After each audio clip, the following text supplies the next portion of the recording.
오늘은 독일에서도 들어온 것 같습니다.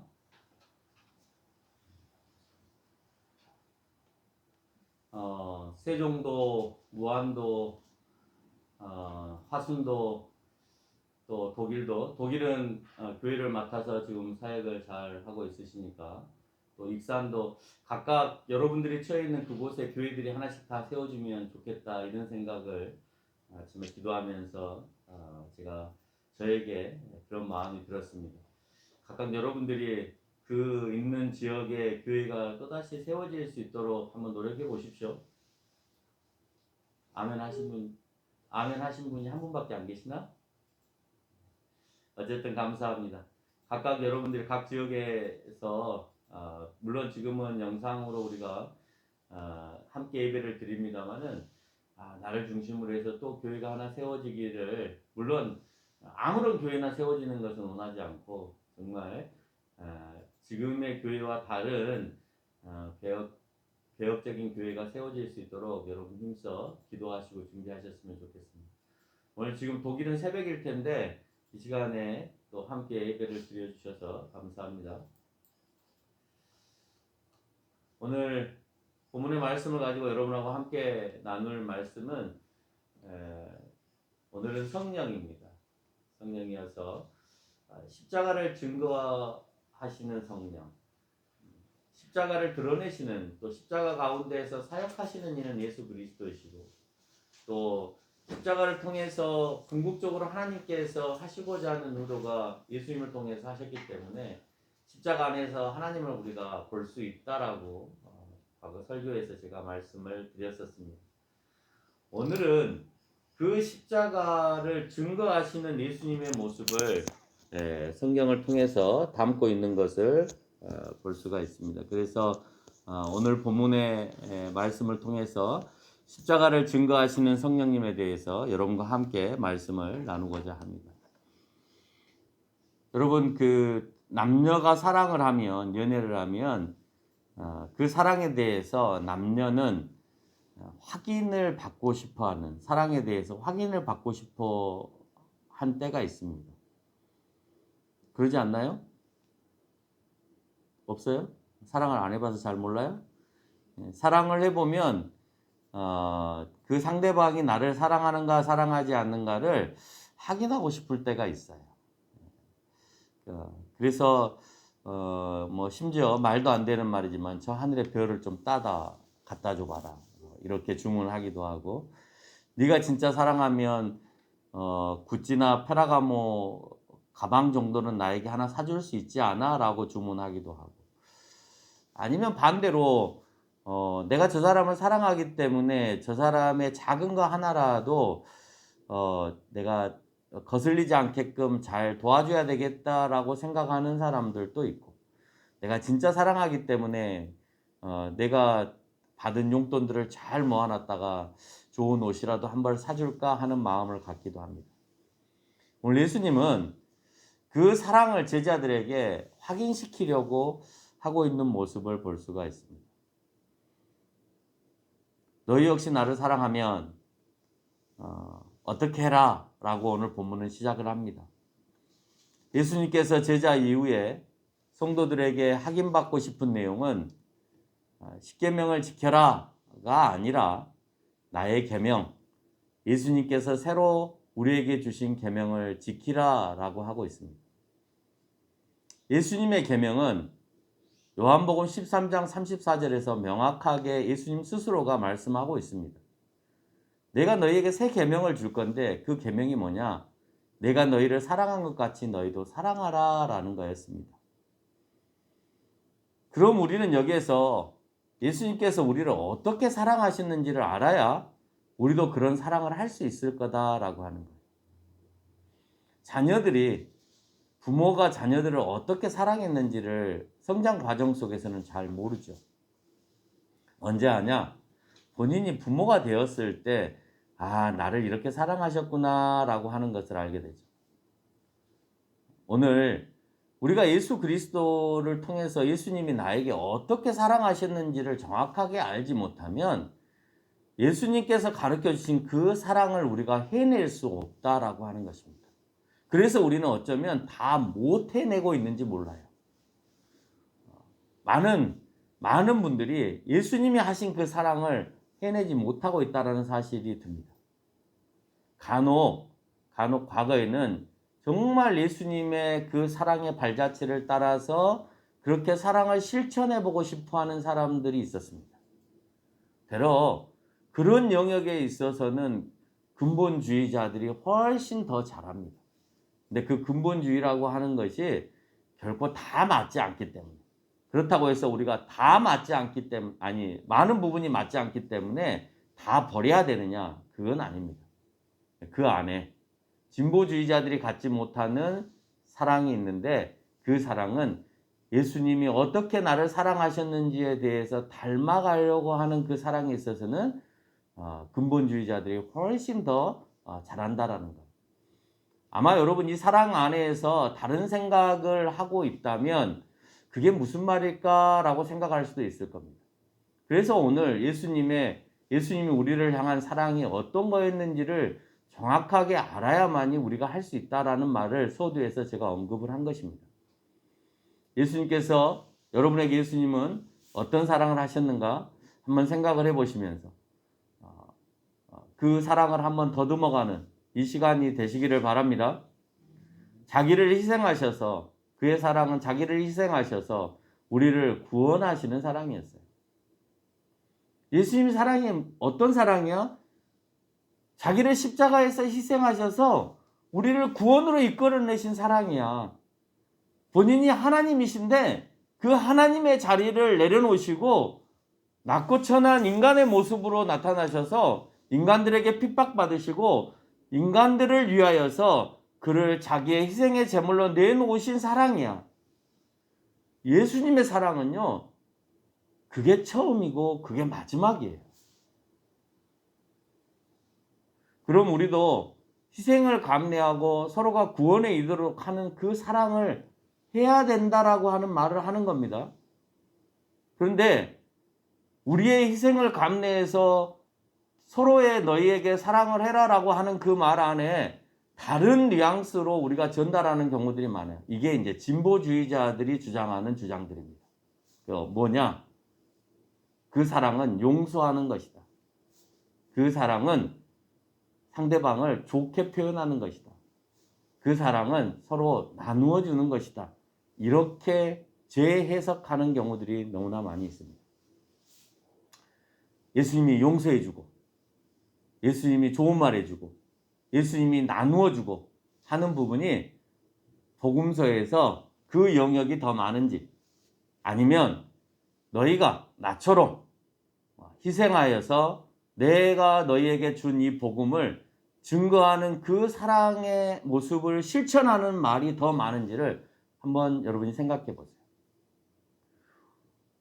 요한복음 전체를 읽어 내려오다 보면, 그리고 오늘 본문에서 얘기하고 있는 내용들을 우리가 기결해서 생각을 하다 보면, 자기를 희생하셔서 우리를 구원하시는 사랑에 대한 얘기를 하고 계세요. 예수님의 사랑이 뭐냐? 자기를 희생하셨고 우리를 죽음 가운데서 건져내셨다. 그걸 하기 위해서 예수님이 이 땅에 오셨다라고 하는 거예요. 그게 본문 안에서 그 어떤 표현을 얘기한다 하더라도 그게 가장 커요. 근데 우리는 자꾸 예수님이 빵을 준 것에 더 관심을 많이 갖고 있고, 병을 고치는 것에 더 관심을 많이 갖고 있고, 아니면 다른 사람과 대화를 나누는 데 더 관심을 많이 갖고 있는 경우들이 볼 수 있습니다. 근데 그렇지 않아요. 복음서를 다 열어보면 그거보다 더 많은 것이 내가 너희를 위해서 희생하러 오셨다는 거예요. 출생에서부터 시작해서 죽음에 이르기까지 복음서의 대부분의 많은 내용들은 예수님이 왜 이 땅에 오셨고, 그리고 그 과정 속에서 무엇을 하셨고, 왜 내가 십자가에 못 박히고, 내가 죽고 난 이후에 너희가 무엇을 해야 되는가에 대해서 가르쳐주고 계시는 거예요.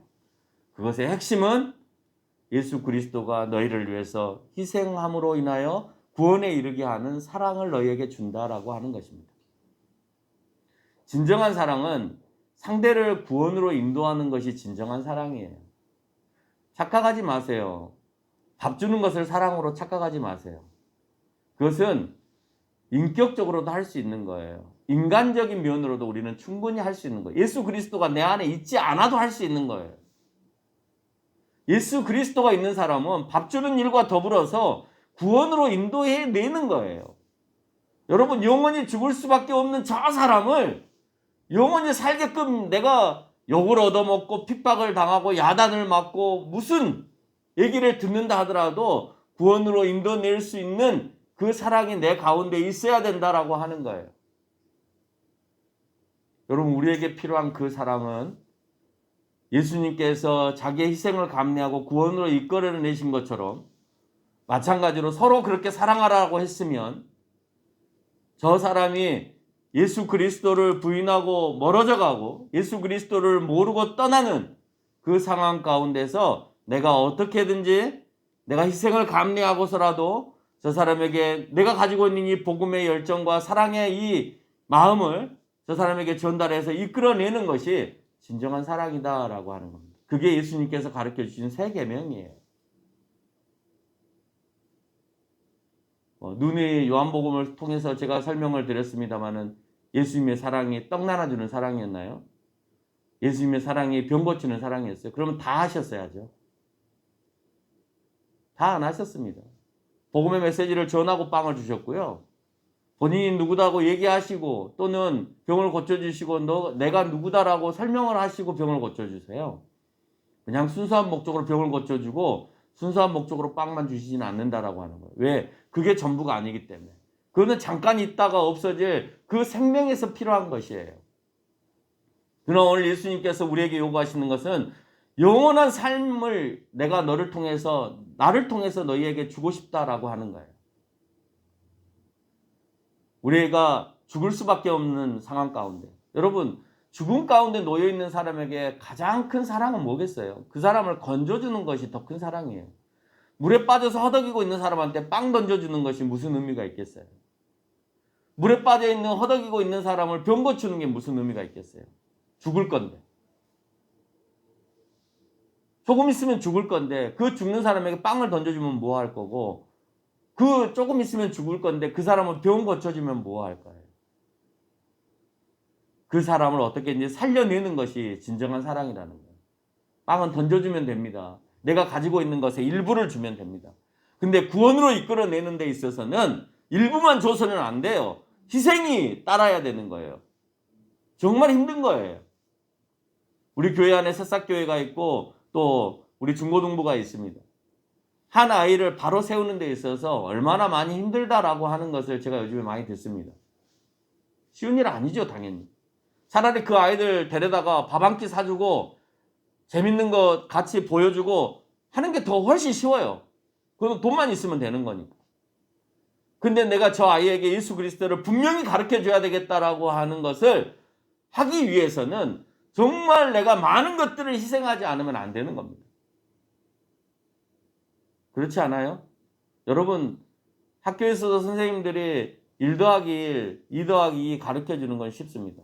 근데 그 아이가 인간이 되기 위해서, 참 사람이 되기 위해서 이끌어내기 위해서는 그 선생님의 무단한 관심과 또 무단한 열심이 들어가지 않으면 그 아이를 올바른 길로 이끌어낼 수가 없다라고 하는 겁니다. 24절에서 나를 사랑하면 이것을 지키는 것이다라고 설명하고 있습니다. 그런데 그 사랑을 나 혼자 할 수 없어서 도움이 필요합니다. 여러분, 서로 사랑하면 늘 내 혼자의 힘으로 상대방을 계속 사랑해지던가요? 안 돼요. 나 혼자의 힘으로 상대방을, 내가 사랑하고 있는 저 상대방을 계속해서 사랑해지지 않아요. 왜 그러냐면 미운 모습이 드러나기 때문에 그래요. 안 좋은 모습이 드러나기 때문에 그래요. 그래서 오늘 예수님은 그걸 아셨는지, 또 삼위의 하나님은 그걸 다 아셨는지, 너희 혼자 할 수 없다. 그 도움이 필요하다. 그 도움을 줄 네가 필요한데 16절에서 보니까 그가 보혜사다. 내가 너희에게 보혜사를 줘서 그와 같이 혼자서 그 모든 일들을 감당해내게 하는 것이 아니라 성령을 통해서 그 일을 함께 감당하게 해주겠다라고 하는 거예요. 왜? 나는 이제 육체적으로 너희 앞에 없을 것이고 나는 그 초소를 예비하러 하나님 아버지 앞으로 갈 것이니까 그러면 너희가 버려진 제자들처럼 될 거 아니냐. 근데 그렇지 않고 성령이 너희 안에 내주하여서 내가 가르쳐준 그것을 생각나게 하고 또 이끌어서 그것을 증거하게 하는 일을 할 것이다 라고 하는 거예요. 그래서 오늘의 본문의 제목이 십자가를 증거하는 성령입니다. 그럼 보혜사 성령은 어떻게 돕느냐? 17절에서 보니까 성령을 진리의 영으로 표현하고 있습니다. 그가 진리의 영이라는 거예요. 그런데요, 진리는 예수님만 진리세요. 그 어떤 것도 진리가 아니에요. 여러분, 법이 진리예요? 아니에요. 보편적 가치가 진리예요? 뭐가 보편적 가치인데요? 민주주의가 보편적 가치인가요? 아니에요. 공산주의 입장에서는 민주주의는 보편적 가치가 아니에요. 어제 제가 매스컴을 통해서 봤습니다. 어느 한 여성이 이슬람권에서 여성운동을 하는 겁니다. 그런데요, 자기는 태어나서부터 이슬람권에 사는 모든 여자의 보편적 가치는 여자들은 사회에 나가서도 안 되고 사회에서 뭔가 되려고 해서도 안 되고 그냥 가정 안에서 숨겨진 사람처럼 있는 듯 없는 듯 있는 것이 이슬람의 보편적 가치예요. 그런데 나는 그 보편적 가치가 싫다는 거예요. 이슬람 사회 안에서. 나는 그게 전부인 줄 알았어요. 왜? 다른 세상을 가보지 않았기 때문에. 이슬람의 세상에서만 살았기 때문에 그것이 보편적 가치인 걸로 생각했다는 거예요. 여러분, 세상은 보편적 가치가 없어요. 다 상대적 가치입니다. 저 사람의 생각과 내 생각이 다른 겁니다. 아무리 법이 옳다 하더라도 나는 그게 싫을 수 있는 거예요. 그렇게 법이 만들어졌다니까 내가 따르는 것이지 내가 그게 옳아서 따르는 것은 아닙니다.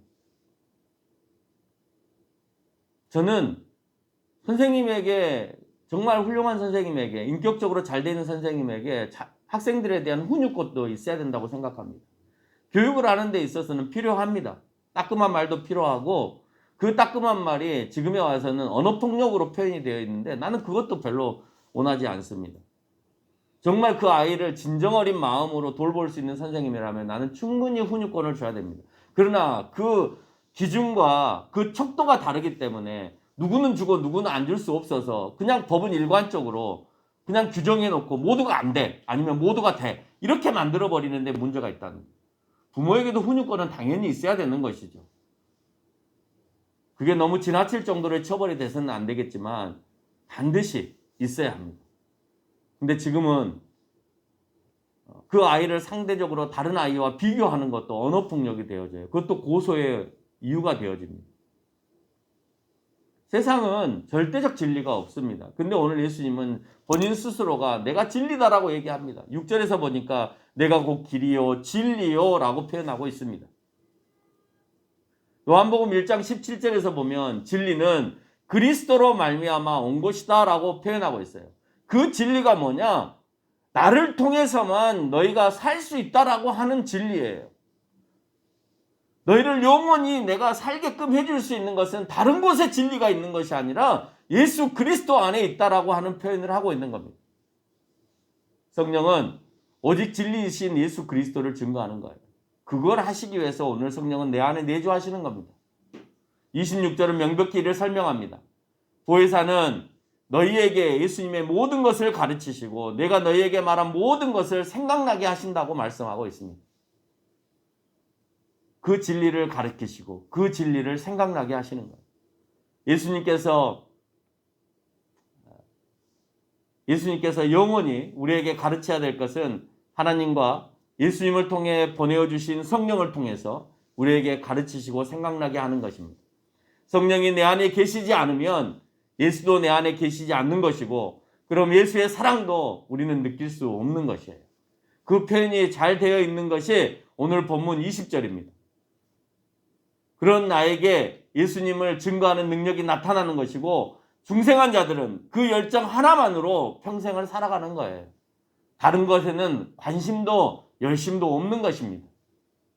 그래서 제가 말한 것처럼 근본주의와 진보주의에 있어서 그 열정에 있어서는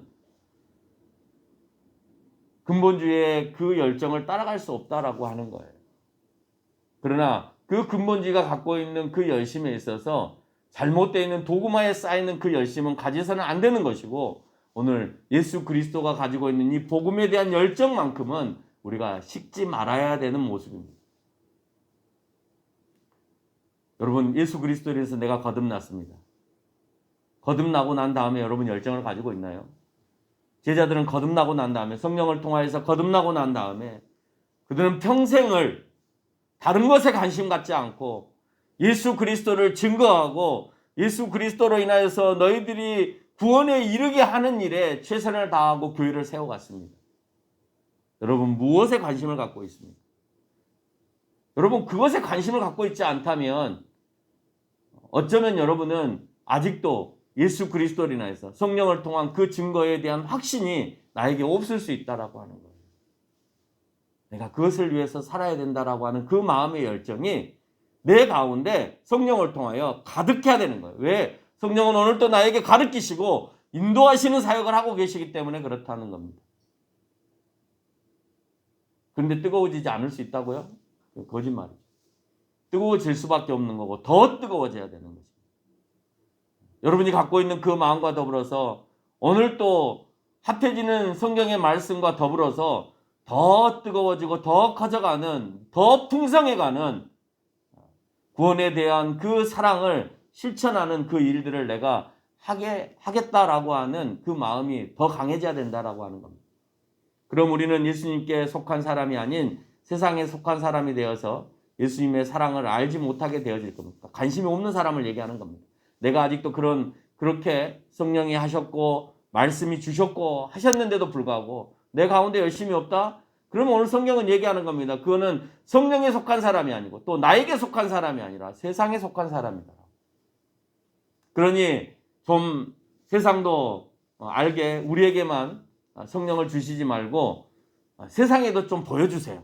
뭐 성령 우리에게만 주신다고 하시는데 그 성령 우리에게만 주시지 말고 좀 세상에 그냥 확실하게 확 보여주시면 그러면 다 해결될 거 아닙니까?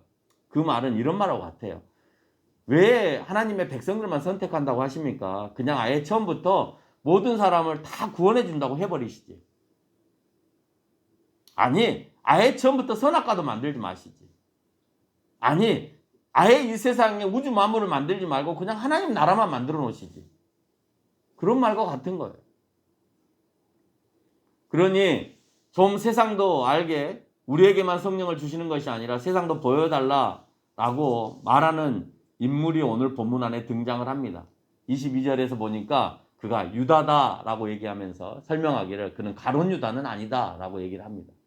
유다는 아니고 가룟 유다, 그러니까 유다인데 가룟 유다는 아니다. 12제자 가운데 유다가 있나요 또? 없나요? 네. 없다고 우리가 흔히 생각해 버릴 수 있습니다만은 다데오가 유다입니다. 그래서 원래 다데오의 원래의 명칭은 유다 다데오입니다. 다데오가 오늘 이 말을 하는 거예요. 다데오는 성령을 세상 모든 사람에게 나타내 보이시지 우리에게만 왜 보이냐라는 말을 하고 있는 겁니다. 우리가 하고 싶은 말을 오늘 다데오도 똑같이 하고 있는 거예요. 예수님의 대답은 아니 누구에게나 열려 있어. 안 준다는 게 아니에요. 누구에게나 열려 있어. 단 성령이 임한 사람은 나를 사랑하고 내 말을 지키는 자야. 잘 봐. 하나님은 공평하신 분이기 때문에 양심에 분명히 성령은 얘기하실 거예요. 그런데 중요한 것은 내 말을 지키는 자여야 된다는 거예요. 정말 나를 사랑하는 자는 내 말을 지키는 자인데 내 말을 지키는 자는 오늘 복음이 무엇이고 너희가 그 복음을 가지고 어떻게 해야 하느냐라고 하는 것을 하는 사람을 얘기하는 거예요. 그것을 24절에서 설명하고 있는 것입니다. 예수님의 십자가의 사랑을 증거하시는 성령이 임한 사람의 또 다른 특징이 있어요.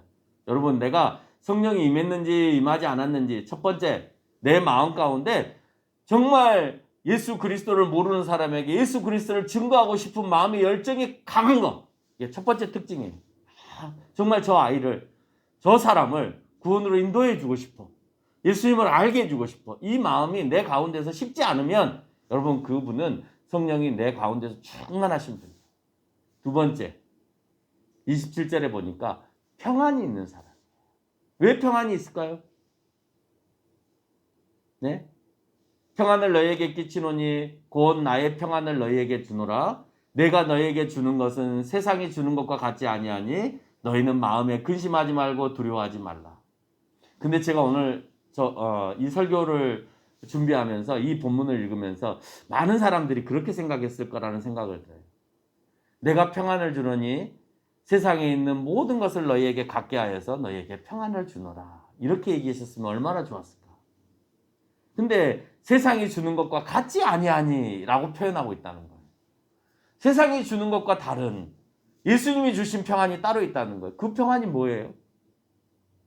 그래서 너희는 마음에 근심하지 말고 두려워하지 말라는 거예요. 그런데 오늘 제자들이 앞에서 13장에서도 언급되어지고 있고 12장에서도 언급되어지고 있는 것처럼 예수님을 잡으러 다니는 유대인들이 많이 있기 때문에 또 예수님은 자꾸 죽겠다는 얘기를 이제는 난 너희 곁에서 떠난다는 얘기를 하고 계시기 때문에 오늘 제자들은 굉장히 근심하고 두려워한다라고 말씀을 했습니다. 근데 그들을 향하여서 내가 너에게 평안을 준다는 거예요. 아니 잡혀 죽을지 모르고 예수님 스승이 없는 자기들끼리만 있는 이 세상 가운데 근심하지 말라는 거예요. 두려워하지 말라는 거예요. 근데 그게 말로만 근심하지 말고 말로만 두려워하지 말다고 해서 그 사람들이 근심하지 않고 두려워하지 않겠어요? 근심하지 않고 두려워하지 않게끔 우리에게 뭔가가 있어야 되는 거죠. 근데 뭔가가 있어야 되는데 그 뭔가를 이미 예수님은 주고 계시더라는 거예요. 그게 뭐냐? 나를 통하여서 너희가 영원히 구원받는다는 거예요. 그런 확실한 답을 가지고 있기 때문에 지금 일어나는 세상에서 너희에게 주는 것으로 인하여서 근심과 두려움에 사로잡히지 말으라는 거예요. 근데 사실 우리는 그것에 대러 근심과 두려움에 사로잡히고 있는 것입니다. 여러분 평안이 있습니까? 내 상황 가운데 어떠한 상황이 벌어진다 하더라도 평안이 있나요? 그 일을 위해서 내가 어떤 일을 당한다도 평안이 있나요? 여러분 스데반 집사를 한번 보십시오. 복음을 전하다가 돌에 맞아 죽습니다. 다른 거 하지 않아요. 네? 사회사업 하다가 돌 맞아 죽지 않아요. 복음을 전하다가 돌 맞아 죽습니다. 근데 그 가운데는요, 그분의 모습 가운데는 평안함이 있어요. 예수님이 사회사업을 하다가 십자가에 못 박혀 죽으시나요? 죄인들을 구원하기 위해서 십자가에 못 박혀 죽으시는데 그가 십자가에 못 박히실 때 평안하지 않으셨나요? 다 이루셨다가 물론 창을 맞고 돌에 맞는데 왜 고통스럽지 않겠어요? 고통스럽겠죠. 그렇지만 그 마음의 그 평안은 이루 말할 수 없다라고 하는 것입니다. 30절을 보면 예수님과 제자들에게 두려운 일이 다가옵니다. 그러나 세상의 임금이 관계하지 못하는 것은 그 죽음이 31절에서 세상의 왕이 주도하는 것처럼 보이지만 실상은 하나님의 뜻과 명령에 의해서 이루어지기 때문에 그래요. 그게 뭐냐? 오늘 예수님을 잡으러 오는 세상의 권세가 있다는 거예요. 그 예수님을 잡아서 십자가에 내걸 세상의 권세가 오는데 세상의 권세가 예수님을 죽인 것처럼 보여지지만 그게 아니라 하나님께서 이미 계획하시고 명령하신 대로 이루어지고 있는 것이다라고 하는 거예요. 시선이 달라요. 시각이 다른 겁니다. 우리에게 벌어지는 일들은 때로는 세상이 보는 시각과 우리가 보는 시각이 다릅니다. 유대인들은 예수님을 잡아서 죽였다라고 얘기하겠죠. 환호성을 지르겠죠. 그러나 예수님은 내가 다 이루었다라고 표현합니다. 다른 것이죠. 우리도 마찬가지입니다. 너희들 왜 이렇게 바보처럼 살아? 교회 다니는 사람은 왜 그래? 라고 표현할지 모르겠지만 세상이 주는 기준으로 우리가 사는 것이 아니라 하나님이 주시는 기준으로 살기 때문에 때로는 바보처럼, 때로는 멍청이처럼, 때로는 어리석은 사람처럼, 때로는 말도 안 되는 것을 너희는 왜 전해라고 하는 것을 전하는 그런 사람으로 살아가는 것입니다. 맞아가면서까지. 누구에게까지 조롱을 당해서 가면서까지 내가 예수 그리스도를 증거할 수 있다는 것은 참으로 복된 일이에요. 그것은 쉬운 일이 아니에요. 그걸 하기 싫기 때문에 안 전하는 거예요. 내가 조롱받기 싫기 때문에 안 전하는 거고 저 사람이 내 말을 받아들이지 않기 때문에 안 전하는 거예요. 나에게는 용기가 없는 거예요. 나에게는 어떻게 보면 예수 그리스도의 사랑을 아직 실천하지 못하는 마음이 더 가득한 거예요. 여러분 그거에 대해서 좀 더 내 마음을 다시 한번 여며야 된다라는 생각을 합니다. 무엇으로도 합리화가 될 수 없습니다. 코로나 사태로 인해서 우리는 복음을 전할 수 없습니다. 코로나 사태로 인해서 우리는 사람을 만날 수 없습니다. 아니요. 그래도 여러분 마음 가운데는 적어도 예수 그리스도에 대한 그 사랑을 실천하고 싶은 그 마음이 가득해야 되는 거예요. 그래서 어떤 사람이든 누구를 만나든지 간에 그 복음을 전하는 데 최선을 다해야 된다라고 하는 겁니다. 결론을 맺겠습니다. 오늘 제가 앞서 설명한 모든 내용을 총체적으로 담고 있는 요절이 있습니다. 요한계시록 1장 5절의 말씀에 보면 우리 다 함께 한번 읽어볼까요? 요한계시록 1장 5절의 말씀 시작. 또 충성된 증인으로 죽은 자를 가운데서 먼저 나시고 땅의 임금들의 머리가 되신 예수 그리스도로 말미암아 은혜와 평강이 너희에게 있기를 원하노라. 우리를 사랑하사 그의 피로 우리의 죄에서 우리를 해방하시고 라고 표현하고 있습니다. 예수님이 우리에게 평안과 은혜를 묻습니다. 그리고 우리를 사랑하셨답니다. 그 사랑이 뭐냐라고 물으니까 피로 우리의 죄를 해방시킨 거래요. 그러면 내가 너희에게 한 사랑처럼 너희도 똑같이 사랑해라라고 하는 것은 예수님처럼 살라는 거예요. 예수님의 복음을 증거하며 살라는 거예요.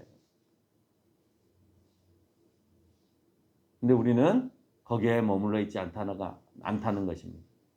물론 그 일을 위해서 우리가 빵도 필요하고 고치는 일도 필요하고 다양한 일들도 필요합니다. 그것도 인류 가운데 필요하고 예수님이 안 하셨으면 문제가 다른데 예수님도 빵을 어쨌든 주셨고 병 고치는 일을 하셨으니까 우리도 복음을 전하는데 필요한 사람들에게 그게 있으면 주는 거죠. 그러나 지금의 성교하고는 달라요. 예수님이 그들에게 먹을 것을 주기 위해서 야 제자들아 먹을 것 다 싸 갖고 가자. 야 옷 다 싸 갖고 가자. 저기 다 헐벗고 굶주린 사람들이 있으니까 다 싸 갖고 가자. 야 회계를 맡고 있는 가룟 유다 네 돈 얼마 있어? 그 돈 가지고 지금 고기 좀 사. 양 몇 마리 살 수 있어. 그거 가지고 저기 나를 위해서 모여있는 사람들을 위해서 나눠주자. 이런 방식이 아니었어요. 복음을 듣기를 원하는 사람들에게 복음을 전하시고 때가 돼서 밥때가 되니까 이들을 굶기지 말자라고 하신 거예요. 똑같이 밥을 주는 거지만 방법이 달라요. 어떻게 보면 선교사로 나가시는 많은 분들이 빵을 가지고 나가고 옷을 가지고 나가고 그 사람들에게 필요한 생필품들을 가지고 나가는 것은 엄격히 말해서 본인들의 선교적 성과를 이루기 위해서 하는 행동들일 수도 있어요. 그걸 조심해야 해요. 정말 내가 복음의 열정을 가지고 나가는 것인지 선교적 성과를 위해서 저 사람과 접촉점을 만들어내기 위해서만 그 일들을 해가고 있는 것인지 또 우리가 고민해야 되는 겁니다. 우리가 주변 사람들에게 복음을 전할 때에 자꾸 무엇을 나누어 주는 일로만 대획한다는 것은 교회를 어쩌면 성장시키려고 하는 목적이 더 강할 수도 있는 거예요. 여러분 그거는요 정말 모래 위에 집을 짓는 것과 같은 겁니다. 언제 무너질지 몰라요. 그 빵이 무너지면요 그러면 그 교회는 없는 거예요. 여러분 많은 교회가 어린아이들에게 많은 돈을 투자해서 희생을 했습니다. 먹을 것도 선물도 잔뜩 줬습니다. 근데 교회가 무너지는 이유 중에 그 어린아이들이 다 썰물처럼 빠지는 이유 중에 하나가 뭐냐면 그 가운데 먹을 것이 빠지고 선물이 빠져버리면 그러면 안 와요. 썰물처럼 그냥 쑥 빠져버립니다. 여러분도 한번 생각해 보세요. 학생부도 한번 생각해 보세요. 맛있는 거 줄게. 영화 보러 가자. 뭐 선물할 거야. 그거 아니면 아이들이 정말 열정을 갖고 합니까? 안 하잖아요. 그러면 내가 왜 그런 걸 사용합니까? 그 아이를 어떻게든지 건져보기 위한 목적이라는 거예요. 그러나 그거보다 더 소중한 것은 그 아이에 대한 그리스도의 사랑이 내 가운데 더 커져가야만이 잡아낼 수 있는 거고 그 아이는 그걸 언젠가는 보게 돼 있어요. 그래서 우리에게 있어서 굉장히 중요한 것은 떡볶이 전도, 아이스크림 전도 이게 중요한 게 아니라 더 중요한 건 내 마음에 스데반과 같은 마음이 있는지 바울과 같은 마음이 있는지 이게 더 중요하다는 사실을 여러분이 깨달으셔야 된다는 거예요. 그의 사랑은 우리를 구원하기 위해 죽기까지 하신 것이고 우리는 영원한 죽음에서 해방을 알기에 그 은혜와 평강이 내 안에 있는 것입니다. 다른 것으로 위로받으려고 하지 말고 영원한 죽음에서 살게 하시는 예수께서 위로와 평안을 여러분에게 주시는 것인데 그 주시는 그 위로와 평안을 받는 저와 여러분이 되시기를 바랍니다. 기도드리겠습니다.